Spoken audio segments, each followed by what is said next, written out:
Vande Gujarat.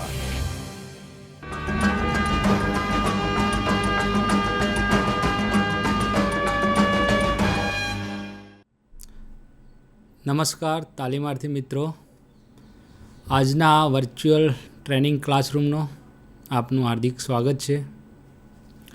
My self Naresh Mujat, supervisor instructor, mechanical group, ITI Palanpur. આગળ આપણે જોઈ ગયા ટોલરન્સ, એના વિશે માહિતી મેળવી. ટોલરન્સના ઉપયોગો શું છે, ક્યાં ક્યાં ઉપયોગ થાય છે, કઈ ઇન્ડસ્ટ્રીમાં ઉપયોગ થશે, ટોલરન્સની કોને કહેવાય, મતલબ ટોલરન્સ વિશે પૂરેપૂરી માહિતી મેળવી લીધી. હવે આપણું નેક્સ્ટ ટૉપિક છે બેઝિક ઇલેક્ટ્રિકલ્સ, વોલ્ટેજ, કરંટ. એના વિશે આપણે ડીપમાં માહિતી મેળવીશું. આપણો આજનો ટૉપિક છે study of basic electrical, voltage અને કરંટ. તો જનરલી આપણને એવું થશે તમને કે આપણે તો ભણીએ છીએ મિકેનિકલનું અને ઇલેક્ટ્રિકલ, વોલ્ટેજ ને કરંટ ને બધું શું કામનું આપણે, બટ એવું નથી. આપણા જે મશીનો છે બધા, આપણા મિકેનિકલ મશીનિસ્ટની અંદર જે મિકેનિકલના મશીનો છે, મિકેનિકલી જે બી પર્પઝના આપણા છે, lathe, CNC, shaper, planar, grinder, slaughter, બધા મશીનો છે આપણા, ડ્રિલ મશીન, એ બધા ચાલે તો છે એકચ્યુઅલી ઇલેક્ટ્રિકલથી. તો બેઝિક આપણને નોલેજ તો હોવું જોઈએ કે આપણું મશીન શાનાથી ચાલે છે, કઈ રીતે ચાલે છે, વર્ક કઈ રીતે કરે છે. ભલે એ ઇલેક્ટ્રિકલી હોય, ઇલેક્ટ્રિકલી ઓપરેટેડ હોય, બટ એનું નોલેજ આપણને હોવું જરૂરી છે. એના માટે આપણા સિલેબસની અંદર બી આ ટૉપિક આપણને એડ છે અને આપણને જાણશું એનું, અને આપણને કઈ રીતે ઉપયોગી થશે એ જોશું. તો બેઝિક ઇલેક્ટ્રિકલની અંદર છે આપણે ટાઈપ્સ ઓફ ઉર્જાઓ છે, વિવિધ ઉર્જાના પ્રકારો કેટલા છે એના વિશે જાણશું. કઈ રીતે પાવર મળે છે, તો એના માટે બેઝિક ત્યાંથી શરૂ કરશું.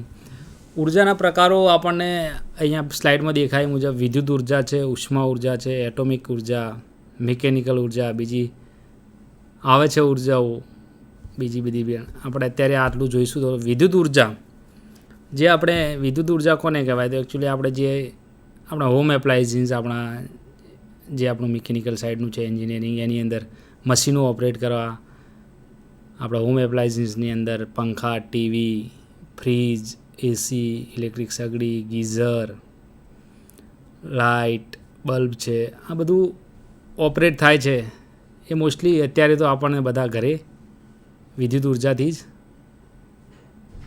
ઓપરેટ થાય છે જનરલી બધું. બીજી છે ઉષ્મા ઉર્જા, મતલબ આપણે ઉષ્મા અગ્નિ, એમાંથી જે ઉપયોગ કરી શકીશું ઉર્જા, આપણે ઘરે રસોઈ બનાવીએ તો રોટલી માટે જે જરૂર પડે ઉર્જા શેકવા માટે, તો એ ઉષ્મા ઉર્જા. પાણી ગરમ કરવા બળતા કરીએ તો મતલબ એ ઉષ્મા ઉર્જા છે. એટોમિક ઉર્જા મતલબમાં કે આપણા જે પરમાણુ, ન્યુક્લિયર, એના જે પરમાણુ અને ન્યુક્લિયરનું જે કેમિકલ રિએક્શનથી જે આપણને ઉર્જા મળે, એ એટોમિક ઉર્જા હોય છે. આપણને લગભગ પરમાણુના જે પાવર પ્લાન્ટ હોય છે, જેમાં એટોમિક ઉર્જાથી ચાલતા હોય છે પાવર પ્લાન્ટ, તો એ એટોમિક ઉર્જા હોય છે. મિકેનિકલ ઉર્જા, લોકો મિકેનિકલી વર્ક કરાવીને જે ઉર્જા ઓપરેટ કરવામાં આવે એ મિકેનિકલ ઉર્જા છે. મોસ્ટલી આપણે ટર્બાઇન છે એ ચલાવીએ તો મિકેનિકલ ઉર્જા. કાઇનેટિક ઉર્જા, અને કાઇનેટિકમાંથી આપણને જે જનરેટર થાય ને એમાંથી ઇલેક્ટ્રિક ઉત્પન્ન થાય. મતલબ બધી કન્વર્ટ થતું રહેતું હોય કયા ટાઈપની ઉર્જાઓમાં છે. તો આટલી ટાઈપની ઉર્જાઓ છે, એમાં વધારે બી છે. હવે ઉર્જાની અંદર એવું આવે કે ઉર્જાનું એક સ્વરૂપમાંથી બીજા સ્વરૂપમાં રૂપાંતર થાય છે. મતલબ આપણે આ બધી વિવિધ ટાઈપની ઉર્જા જોઈ, તો એ મળે ક્યાંથી, કઈ રીતે મળે, ક્યારે કોઈ આ કહેવાનો મતલબ ક્યારેય એનો નાશ થતો નથી. ઉર્જાનું એક સ્વરૂપમાંથી બીજા સ્વરૂપમાં રૂપાંતર થાય છે. મતલબમાં કે એક ઉર્જા છે એનું બીજી ઉર્જામાં રૂપાંતર છે. સપોઝ કરો કે કોઈ બી તમે આજે આપણે ઇલેક્ટ્રિકની વાત કરી, તો ઇલેક્ટ્રિકલી ઉર્જા આપણને મળે કઈ રીતે? તો લાઇટ ઇલેક્ટ્રિકલ ઉર્જા આપણને સપોઝ એક મળે છે આપણને એક પાવર પ્લાન્ટ થ્રુ. તો પાવર પ્લાન્ટની અંદર આપણે કોલ ઓપરેટેડ સમજીએ તો કોલ ઓપરેટેડ પાવર પ્લાન્ટ છે. તો એની અંદર શું આવે? કોલ મતલબ કોલસાને આપણે હીટ કરીએ એટલે અગ્નિ થશે, એનાથી બોઇલર ચાલશે. બોઇલરની અંદર પાણીની સ્ટીમ બનશે, સ્ટીમ જશે સ્ટીમ જનરેટરમાં. સ્ટીમના લીધે સ્ટીમ જનરેટર ઓપરેટ થશે. સ્ટીમ જનરેટરમાંથી આપણને વિદ્યુત મળશે. તો શું થયું આમાં? કોલ છે એનો ઉષ્મામાં રૂપાંતર થયું, એટલે ઉષ્મા ઉર્જામાં કન્વર્ટ થયું. એમાંથી વરાળ બની આથી થઈ છેલ્લે એનું વિદ્યુત ઉર્જામાં રૂપાંતર, મતલબ નાશ થતો નથી ઉર્જાનો. ઉષ્મા ઉર્જામાં કોલનું રૂપાંતર થયું છે એટલે આપણે લાઇટ ઇલેક્ટ્રિસિટી મળે, એ ઉર્જામાં રૂપાંતર થયું. એ ઉર્જા પછી આપણે બલ્બ ઓપરેટ કરશું, આ કરશું ત્યારે ઉપયોગી થાય છે. ઉર્જાનું કહેવાનો મતલબ ઉર્જાનું એક સ્વરૂપમાંથી બીજા સ્વરૂપમાં રૂપાંતર થાય છે, એનો નાશ થતો નથી. આવી રીતે ઘણી ઉર્જાઓ છે એનું રૂપાંતર બીજામાં. આપણે સપોઝ કરો કે ગાડી લઈએ, 4 વ્હીલર આપણી ગાડી છે, તો એ જ્યાં સુધી બંધ છે ત્યાં સુધી ફ્યુલ ખાશે નહીં. જ્યારે એની અંદર પેટ્રોલ નાખી અને આપણે સેલ મારશું ને ચલાવશું તો શું થશે? પેટ્રોલ ઓછું થતું જશે, એનું પેટ્રોલનું કમ્બશન થઈ અને ધુમાડાના રૂપમાં બહાર કાઢશે, અને બીજું જે પિસ્ટન ચાલીને શક્તિ મળશે, એનાથી કાઇનેટિક એનર્જીથી આપણી ગાડી ચાલશે. તો આ રીતે ઉર્જાનું અન્ય ઉર્જાઓ અથવા કોઈ બીજા સ્વરૂપમાં રૂપાંતર થઈ જાય છે, પણ એનો નાશ થતો નથી. તો હવે આ વિવિધ ઉર્જાનું રૂપાંતર થશે. નેક્સ્ટ છે ઉર્જાના રૂપાંતરની આકૃતિ. હવે ઉર્જાનું કન્વર્ટ શા થાય છે આપણે જોઈએ એમ. તો અહીંયા આપણને ફિગરમાં દેખાય કેમિકલ એનર્જી આપેલી છે, બરાબર. તો કેમિકલ એનર્જીનું કન્વર્ટ ટુ ઇલેક્ટ્રિકલ એનર્જી. હવે કેમિકલ એનર્જીની અંદર આપણે સપોઝ પકડી લો કે આ આપણું અણુને પરમાણુને એવું એક પાવર પ્લાન્ટ છે. તેની અંદર આગળ વાત કરીએ કોલસાની જગ્યાએ આ રિએક્ટરમાં અણુને પરમાણુને હીટ કરી અને એમાંથી આપણને ઇલેક્ટ્રિસિટી મળી. એ ઇલેક્ટ્રિસિટીમાંથી આપણને મળે છે બેટરી. એ ઇલેક્ટ્રિસિટી થ્રુ આપણને અત્યારે જે ઇલેક્ટ્રિક ગાડીઓ આપણને બહાર માર્કેટમાં મળે છે, એ ગાડીની અંદર બેટરી હોય છે. તો બેટરીની અંદર ચાર્જ કરવી પડે. ચાર્જ હોય બેટરી તો એ ગાડી ચાલશે, ડિસ્ચાર્જ થશે અને ફરી ચાર્જ કરવી પડે. ચાર્જ ક્યાંથી કરશો આપણે? ઇલેક્ટ્રિકલ થ્રુ ચાર્જ કરશો. મતલબમાં એનું રૂપાંતર ઇલેક્ટ્રિકનું તમારે ચાર્જમાંથી ગાડી ચાલશે, મતલબમાં કાઇનેટિક એનર્જીમાં રૂપાંતર થશે. એવી રીતે ડાયરેક્ટ બી કેમિકલનો યુઝ ગાડી ચલાવવા માટે. તો કેમિકલ એનર્જી મતલબ એની અંદર આપણે ગણીએ તો આપણે ફ્યુઅલ ગણીએ, ડીઝલ, પેટ્રોલ, ગેસીસ. આ ફ્યુઅલ કેમિકલી ગણી અને ગાડીની અંદર યુઝ કરી અને આપણે ચલાવતા. ત્યારે પેટ્રોલ ગાડી હોય, ડીઝલ ગાડી, ગેસ હોય, તો એ બધાની અંદર આપણે ગેસ ભરાવશું અને ગાડી ચલાવશું તો કાઇનેટિક એનર્જીમાં કન્વર્ટ થશે. તો શું થયું? એ બધાનું ગાડી ચાલશે તો કાઇનેટિકમાં કન્વર્ટ થયું. કેમિકલ એનર્જીનું કાઇનેટિકમાં કન્વર્ટ થયું.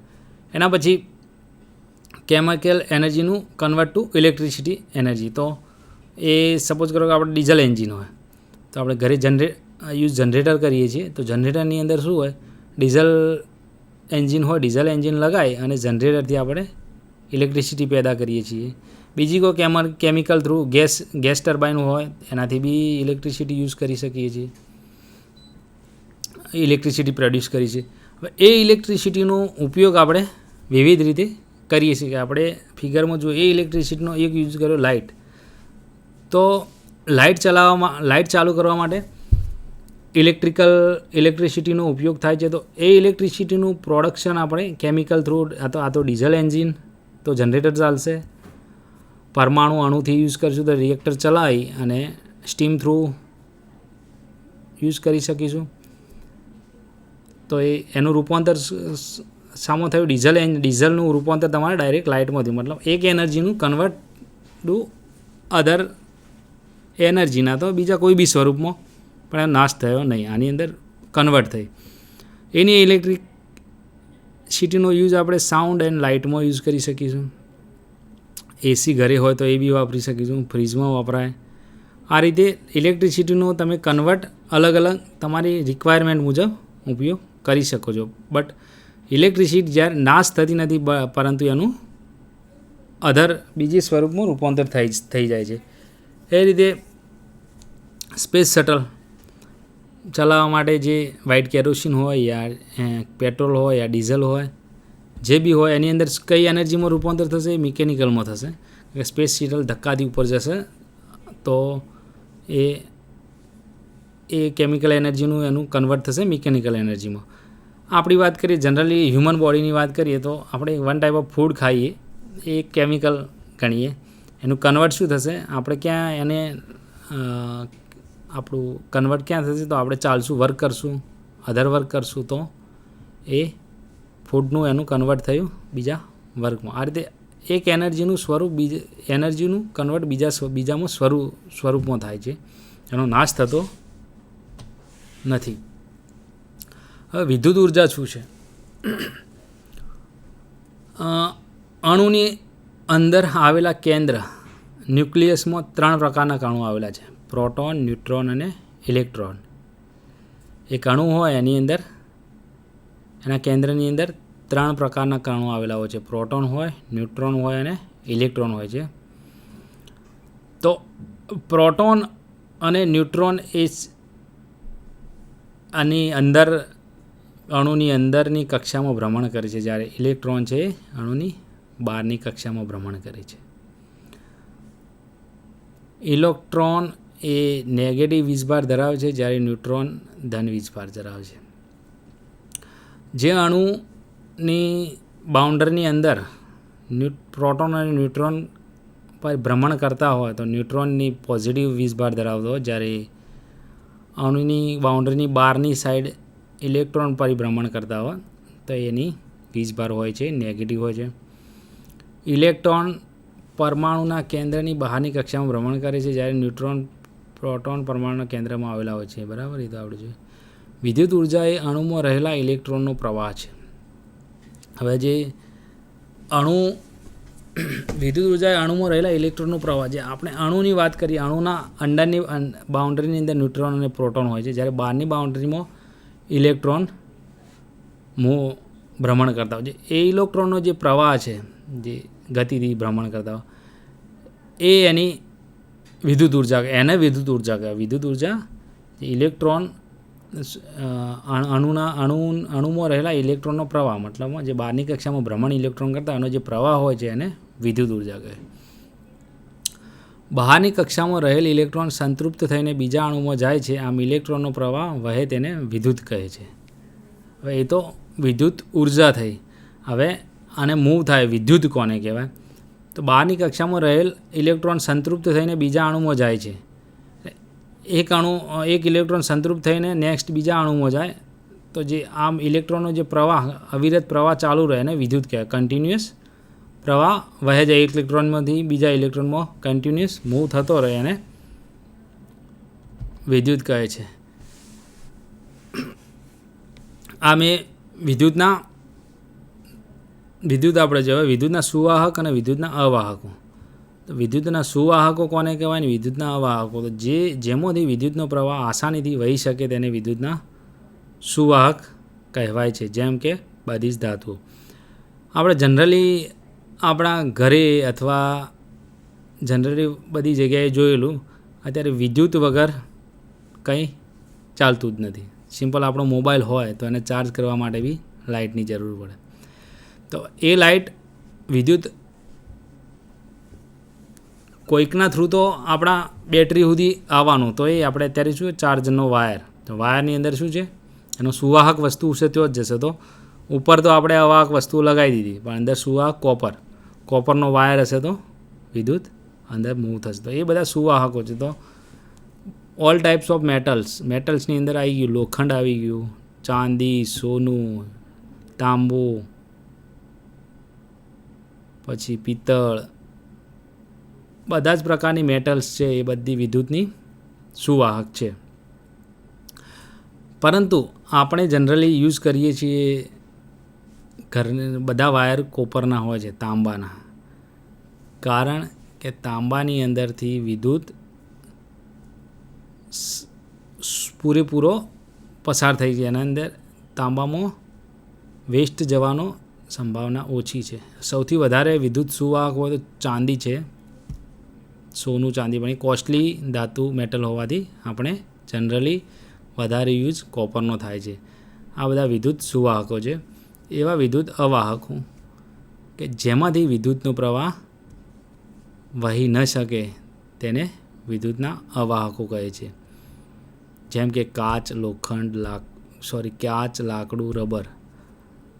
લાકડું પણ સૂકું લાકડું, રબર, એસ્બેસ્ટોસ, પ્લાસ્ટિક, આ બધા વિદ્યુતના અવાહકો હોય છે, જેનો ઉપયોગ આપણે જનરલી ક્યાં કરીએ છીએ કે જે બી આપણે ઇલેક્ટ્રિસિટી સપ્લાય થતી હોય ત્યાં ઇલેક્ટ્રિસિટીમાં કરંટ લાગે આપણને, તો એના પ્રોટેક્શન માટે આપણે વિદ્યુતના અવાહકોનો ઉપયોગ કરીએ છીએ.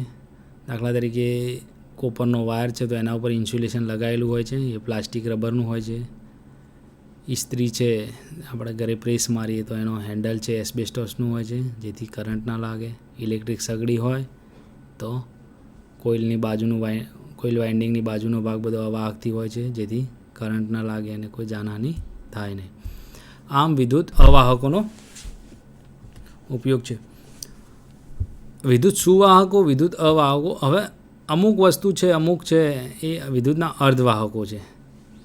જે પદાર્થમાંથી વિદ્યુત પ્રવાહ થોડા ઘણા અંશે પસાર થાય તેને વિદ્યુતના અર્ધવાહકો, કે જેમાંથી 100% પસાર ના થાય, થોડા ઘણો અમુક અંશે એમાંથી વિદ્યુતનો પ્રવાહ પસાર થતો હોય તો એને વિદ્યુતના અર્ધવાહકો કહેવાય. સંપૂર્ણ વાહક ના હોય પણ અર્ધવાહક હોય. દાખલા તરીકે આપણે ગ્રેફાઇટ આવે છે, એ પેલું પેન્સિલની અંદર બ્લેક કલરનું હોય ને ગ્રેફાઇટ, એની અંદર એ અર્ધવાહક છે. અમુક વાર થઈ બી જાય, અમુક વાર ન બી થાય. હવે આની અંદર ફિગરમાં વિદ્યુત પ્રવાહ કઈ રીતે વહે છે તેની જોઈ શકાય છે. તો જનરલી વિદ્યુત પ્રવાહનું ભ્રમણ હોય એ નેગેટિવથી પોઝિટિવ હોય છે. નેગેટિવ ફ્લોથી પોઝિટિવ તરફ હોય છે. આપણે બેટરી, આ ડીસી છે, ડીસી સપ્લાય, તેની અંદર બેટરી, આપણે જનરલી બેટરીનો તો સેલનો યુઝ કરતા હોઈએ છીએ આપણે ઘરે બેટરીમાં, અથવા અત્યારે તો મોસ્ટલી હોમ એપ્લાયન્સીસ વસ્તુઓ છે, બેટરીના ઓલા રિમોટો છે ટીવીના, એની અંદર બી સેલને યુઝ થતા હોય છે. તો એની અંદર એક સાઈડ પોઝિટિવ હોય, એક સાઈડ નેગેટિવ હોય છે. તો વિદ્યુતનો પ્રવાહ જનરલી નેગેટિવથી પોઝિટિવ તરફ ભ્રમણ કરે છે. આ ફિગરની અંદર આપણને દેખાય છે કે બેટરીની અંદર એક નેગેટિવ છે, એક પોઝિટિવ વચ્ચે સ્વિચ આપેલી છે. આગળ જતાં પૂરું એનું ફ્લો દેખાડે છે. ત્યાં બલ્બ છે. તો એ સ્વિચ અત્યારે બંધ છે, મતલબ પૂરો સપ્લાય ચાલુ નથી અત્યારે. જ્યારે જેવી સ્વિચ ચાલુ કરશો, આખી સર્કિટનો લૂપ બનશે અને તમારો વીજ પ્રવાહ નેગેટિવ થ્રુ પોઝિટિવ થશે, આખી સર્કિટ પૂરી થશે અને સામે આપણને બેટરીની એનર્જીનું કન્વર્ટ શામાં થશે? બલ્બની પ્રકાશમાં. મતલબ પ્રકાશ, બલ્બ ચાલુ થશે અને પ્રકાશના સ્વરૂપમાં આપણને એનર્જી મળશે. બેટરીની અંદર જે સ્ટોરેજ ઇલેક્ટ્રિક એનર્જીનું કન્વર્ટ થયું બલ્બના પ્રકાશમાં. આ રીતે વિદ્યુત પ્રવાહનું વહન હોય છે. હવે આપણે વિદ્યુતનું પ્રવાહનું વહન બી જોઈ લીધું, પણ હવે પ્રવાહ કેટલા પ્રકારનું હોય છે? વિદ્યુત પ્રવાહના પ્રકાર કેટલા હોય છે? વિદ્યુત પ્રવાહ 2 પ્રકારનો હોય છે. એક એસી વિદ્યુત પ્રવાહ અને બીજો ડીસી વિદ્યુત પ્રવાહ. એસી વિદ્યુત પ્રવાહને અલ્ટરનેટિવ પ્રવાહ કરંટ કહે છે, જ્યારે ડીસી વિદ્યુત પ્રવાહને ડાયરેક્ટ કરંટ કહે છે. આ સ્લાઇડમાં છે આપણે એમ, એસી એટલે ઓલ્ટરનેટિંગ પ્રવાહ, ડીસી એટલે ડાયરેક્ટ પ્રવાહ. સામાન્ય રીતે આપણા ઘરોમાં એસી પ્રવાહ આપવામાં આવે છે. મતલબમાં કે આપણા મોસ્ટલી હોમ એપ્લાયન્સીસ આઇટમ છે, વસ્તુ છે, જેવી કે TV, fridge, AC, bulb, fan, pedestal fan, electric સગડી, એની ટાઈપ બધી હોમ એપ્લાયન્સીસ વસ્તુઓ છે બધી એસી પ્રવાહ હોય છે. જ્યારે બેટરીમાં કોઈ બી સ્ટોરેજ થતી હોય, બેટરીમાં આપણે અમુક વસ્તુ સ્ટોરેજ કરતા હોય, સપોઝ કરો કે મોબાઈલની બેટરી, તો આપણે એકવાર ચાર્જ કરીને સ્ટોર કરીએ. જે બી બેટરીમાં સ્ટોર થતા હોય એ મોસ્ટલી ડીસી પ્રવાહ હોય છે. ડીસી પ્રવાહ મતલબ ડાયરેક્ટ પ્રવાહ. હવે એસીમાંથી ડીસી કરંટમાં ફેરવવા સાધનને ટ્રાન્સફોર્મર, એસી કોઈ બી સપોઝ આપણે બેટરી ચાર્જ કરવી હોય તો એને ડીસીમાં કન્વર્ટ કરવું પડે. પ્રવાહ એસી હોય તો એને ડીસીમાં કરંટ કન્વર્ટ કરવા માટે વચ્ચે એક ટ્રાન્સફોર્મર લગાવવામાં આવે છે. એસીમાંથી ડીસી કરંટમાં ફેરવવા માટે ટ્રાન્સફોર્મર લગાવવામાં આવે છે, જે ઓલ્ટરનેટિવ કરંટ હોય એને ડાયરેક્ટ કરંટમાં ટ્રાન્સફોર્મ કરી શકે. તમારે એસી કરંટ આવતો અને જરૂરિયાત પડી ડીસીમાં, તો તમારે શું કરવાનું, ટ્રાન્સફોર્મર લગાવી અને એને ટ્રાન્સફોર્મ કરી શકાય છે. હવે એસી કરંટની ફ્રીક્વન્સી બી એની લિમિટ હોય છે. દરેક ઇન્ડસ્ટ્રીની અંદર દરેક કન્ટ્રીની અંદર અલગ અલગ ફ્રીક્વન્સી આપવામાં આવે, કારણ કે એનાથી શું બીજું બધા ગેરલાભ વધારે હોય, એનાથી અમુક એની ફ્રીક્વન્સી ફિક્સ કરેલી હોય છે. તો આપણા ઇન્ડિયાની અંદર એસી કરંટની ફ્રીક્વન્સી છે એ 50 હર્ટ્ઝ સુધી લિમિટ છે. 50 હર્ટ્ઝથી વધારે તમે ફ્રીક્વન્સી યુઝ થતી નથી. હવે આ ફિગરથી આપણને સમજાયેલું છે કે એસી પ્રવાહ કોને કહેવાય, ડીસી પ્રવાહ કોને કહેવાય. તો એસી ઓલ્ટરનેટિંગ કરંટ છે. તો એ અલ્ટરનેટિંગ મતલબમાં આવે ફ્રિકવન્ટલી આવે જાય કન્ટિન્યુઅસ ના હોય ફ્લો એનો. આ ફિગરમાં દેખાય ને તરંગાકાર, એ રીતે એસી કરંટનું મૂવમેન્ટ હોય છે. જ્યારે ડાયરેક્ટ કરંટ સીધી લીટીમાં કન્ટિન્યુઅસ જતો હોય છે, એ ડીસી કરંટ હોય છે. વિદ્યુતમાં કરંટ એટલે ઇલેક્ટ્રોનનો પ્રવાહ વહે તેને કરંટ કહેવાય. જે આગળ આપણે જોઈ ગયા કે અણુની બહારની કક્ષામાં ઇલેક્ટ્રોનનું ભ્રમણ થાય છે. ઇલેક્ટ્રોન પરિપૂર્ણ થઈ જાય પછી એ વહેવા મળે, એક ઇલેક્ટ્રોનથી બીજા ઇલેક્ટ્રોનમાં જાય, એ કન્ટિન્યુઅસ વહન થાય, એ પ્રવાહને કરંટ કહે છે. કરંટને માપવાનો એકમ એમ્પિયર છે. કરંટ તો હોય પણ કરંટ કેટલો છે એનું માપવું હોય, કોઈ બીનું મેઝરમેન્ટ કરવું હોય, તો એ મેઝરમેન્ટ માટે આપણે વિવિધ ટાઈપના સાધનો યુઝ કરીએ છીએ. તો એ કરંટને માપવા માટે જે સાધન એનો એકમ હોય, વિવિધ એકમો હોય છે. કરંટને માપવાનો જે એકમ છે એને એમ્પિયર કહેવાય છે. એમ્પિયર કહેવાય છે. અને એ કરંટને માપવાના જે સાધનને સાધનનો ઉપયોગ થાય છે એને એ મીટર કહે છે. એ મીટરથી આપણે કરંટ મેઝરમેન્ટ કરી શકીએ છીએ, જેને વિદ્યુત પ્રવાહની સિરીઝમાં જોડવામાં આવે છે. કન્ટિન્યુઅસ પ્રવાહ ચાલતો હોય એની અંદર તમે એ મીટર લગાવશો તો તમને ખબર પડશે કે આપણો કરંટ કેટલો જાય છે, કેટલા એમ્પિયર ચાલુ છે, એ મીટરથી આપણે જાણી શકીએ છીએ. કરંટ ઊંચા દબાણથી નીચા દબાણ તરફ વહે છે. મતલબ કરંટ છે એ વોલ્ટેજ, મતલબ ઊંચા વોલ્ટેજથી નીચા વોલ્ટેજ તરફ, એટલે વધારે પ્રેશર હોય ત્યાંથી લો પ્રેશર તરફ જાય છે. કરંટની વહન કેવું હોય કે ઊંચા દબાણથી નીચા દબાણ તરફ જાય, જનરલી એવું હોય છે. હવે વોલ્ટેજ, કરંટ જોયું. હવે વોલ્ટેજ, વીજ પ્રવાહ જે દબાણથી વહે છે તેને વીજ દબાણ એટલે વોલ્ટેજ કહે છે. વોલ્ટેજ મતલબ કે વીજ દબાણ. હવે વીજ પ્રવાહ જે દબાણથી મૂવ થતો હોય અને વોલ્ટેજ કહેવાય. વોલ્ટેજ માપવાનો એકમ છે વોલ્ટ છે. જેમ કરંટનો એકમ એમ્પિયર હતો એ રીતે વોલ્ટેજનો એકમ છે વોલ્ટ છે. વોલ્ટેજને વોલ્ટ મીટર વડે માપવામાં આવે છે. આપણે કરંટને એ મીટરથી માપતા હતા, તો વોલ્ટેજને વોલ્ટ મીટરથી માપવામાં આવે છે. વોલ્ટ મીટરને વિદ્યુત પેદા કરતા સાધન સાથે જોડીને વીજ દબાણ માપવામાં આવે છે. હવે જ્યારે કરંટ આપણે ડાયરેક્ટ લાઇનમાં એ મીટર જોડીને માપતા હતા, જ્યારે વોલ્ટ મીટરને વિદ્યુત પેદા કરતા સાધન સાથે જોડીને દબાણ માપવામાં આવે. જ્યાંથી જનરેટ થતો હોય કરંટ, ત્યાં આગળ વોલ્ટ મીટર લગાય અને આપણે એનું પ્રેશર, એનું દબાણ, કેટલા વોલ્ટેજ છે એ માપી શકીએ છીએ. વિદ્યુત પેદા કરતા સાધનો જેમ કે બેટરી, જનરેટર વગેરે સાથે વોલ્ટ મીટરને જોડવામાં આવે છે. જ્યાં જે સાધનોથી આપણે વિદ્યુતનું પ્રોડક્શન કરી શકીએ છીએ અથવા સ્ટોર કરી શકીએ છીએ. એના જોડે આપણે વોલ્ટ મીટરને જોડવામાં આવે છે. હવે આ કરંટની વોલ્ટેજ અને કરંટ જોયું. હવે કરંટની આપણને અહીંયા ફિગર દ્વારા આખી પ્રોસેસ સમજાઈ કે શું છે current, what is electric current, electric current શું છે.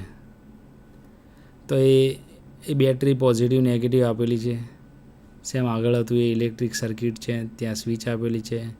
તો શું એ ચાલુ કરશો તો ત્યાં તમારા 2 શેડા બલ્બ પર આપેલા તો લાઇટ ચાલુ થશે.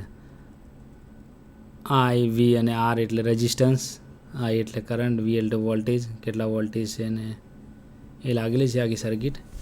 એ રીતે આપણને ઉપયોગ કરી શકીએ. હવે બલ્બની જગ્યાએ જે બી આપણને યુઝ કરવાનું હોય એ વસ્તુ ઉપયોગ કરી શકીએ છીએ.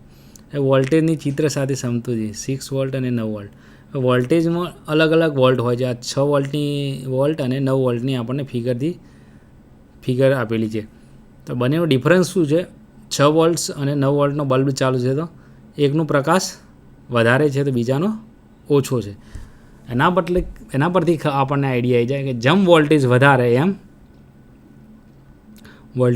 એમ કરંટ બી વધશે અને એનો એની પ્રકાશ બી વધશે. કરંટ 6 વોલ્ટના બલ્બનો પ્રકાશ જુઓ અને 9 વોલ્ટના બલ્બનો પ્રકાશ જુઓ. 6 વોલ્ટનો ઓછો છે, મતલબ વોલ્ટેજ ડાઉન થશે તો પ્રકાશ બી ઘટશે, વોલ્ટેજ વધશે તો પ્રકાશ બી વધશે. આમ આપણે ઇલેક્ટ્રિકના વિવિધ ઉપયોગના વોલ્ટેજ અને કરંટની વાત કરી. હવે એનાથી વધારે આગળ જશું તો આ વિદ્યુત એના પ્રશ્નો આપણે જોઈ લઈએ. પહેલાં કે આપણે જોઈએ એમાં શું શું પ્રશ્નો થઈ શકે. તો વિદ્યુત પ્રવાહનો એકમ શું છે? તો આપણે આગળ જોઈએ. વિદ્યુત પ્રવાહનો એકમ એમ્પિયર છે. એને શાનાથી મપાય છે? તો એ મીટરથી માપી શકાય છે. એટલે વિદ્યુત દબાણનો એકમ શું છે? વિદ્યુત દબાણ મતલબ વોલ્ટેજનો એકમ વોલ્ટ છે. એનાથી વધારે જવું તો કિલો વોલ્ટ થાય. એને માપવાનો એકમ વોલ્ટ મીટર છે. કરંટની સંજ્ઞા શું છે? તો કરંટ આઈથી દર્શાવાય છે. એ રીતે રેઝિસ્ટન્સની સંજ્ઞા તો આરથી દર્શાવાય. એસી પ્રવાહમાં એસી એટલે શું? તો આપણે આગળ જોયું ફિગરમાં એસી પ્રવાહ અને ડીસી પ્રવાહ. એસી પ્રવાહમાં એસી એટલે ઓલ્ટરનેટિંગ કરંટ, ડીસી એટલે ડાયરેક્ટ કરંટ. અને આપણા કન્ટ્રી છે એની એસી પ્રવાહની ફ્રિકવન્સી કેટલી છે? તો આપણા દેશની અંદર એસી પ્રવાહની ફ્રિકવન્સી 50 હર્ટ્ઝ છે. આ આપણે આગળ આખા ટોપિકની અંદર આપણે જોઈ ગયા કે કરંટના પ્રકારો કેટલા છે, એનું કઈ રીતે માપાય છે, વિદ્યુત વોલ્ટેજ શું છે, કરંટ શું છે. હવે આનું પ્રોડક્શન કઈ રીતે, આપણે કરંટ વિદ્યુત મળે છે કઈ રીતે? તો વિદ્યુત આપણને અલગ અલગ રીતે મેળવી શકાય. એક રિન્યુએબલ સોર્સ છે, આપણને આ નોન રિન્યુએબલ સોર્સ છે. તો બે ટાઈપની વાત કરીએ તો નોન રિન્યુએબલમાં આપણને એક તો આપણે જે જનરલી અત્યારે મોસ્ટલી વધારે ચાલે તો એ કોલસાથી વધારે ચાલે. અને કોલસાથી પાવર પ્લાન્ટ ચાલતો, કોલ ઓપરેટેડ પાવર પ્લાન્ટ. તો એની અંદર કોલસાથી બોઇલરમાંથી પાણીની સ્ટીમ બને. એ સ્ટીમ થ્રુ જનરેટરથી ઇલેક્ટ્રિક ઓપરેટ થાય. પછી ડીઝલ છે, ડીઝલ એન્જિનમાં ડીઝલ એન્જિન બી ડીઝલથી ચાલે અને એ જનરેટરમાંથી વિદ્યુત ઉત્પન્ન થાય. જનરેટર વિદ્યુત ઉત્પન્ન કરે અને જે આપણે વાપરી શકીએ. એના પછી કેમિકલ આ ગેસ ટર્બાઇન આવે તો ગેસીસ છે એ નોન રિન્યુએબલ છે. એ ગેસમાં બી સેમ છે. એનાથી આપણે સ્ટીમ ટર્બાઇન ચલાવી સ્ટીમ ઉત્પન્ન કરી જનરેટર થ્રુ વિદ્યુત ઉત્પન્ન કરી શકીએ છીએ. પરમાણુ પાવર પ્લાન્ટ આવે એમાં બી સ્ટેમ આવે છે. પરમાણુ ઉર્જામાંથી બી ઉપયોગ વાપરીને આપણે સ્ટીમ ઇલેક્ટ્રિસિટી ઉપયોગ કરી શકીએ. આ બધા નોન રિન્યુએબલ હતા. મતલબ આ એક ટાઈમ પર ખતમ થઈ જશે આ સોર્સ બધા. રિન્યુએબલ સોર્સ થ્રુ અત્યારે નવો કોન્સેપ્ટ છે અને ગવર્મેન્ટો સહાય બી આપે છે. તો એ સોર્સ થ્રુ અત્યારે ઇલેક્ટ્રિસિટી ડેવલપ કરવાનું, ઉત્પન્ન કરવાનું અત્યારે કોન્સેપ્ટ ચાલે છે. તો એમાં છે સોલાર, ટાઇડલ સોલાર એનર્જીમાં મતલબ છે સોલારની પેનલો લાગેલી હોય અને સૂર્યપ્રકાશ થ્રુ આપણે ઇલેક્ટ્રિસિટી જનરેટ કરી શકીએ છીએ. ટાઇડલ એનર્જી છે. ટાઇડલ એનર્જીની અંદર એવું છે કે સમુદ્રના કિનારા પર જ્યારે ભરતી આવે ત્યાં આગળ એક ટર્બાઇન લગાવેલા હોય છે.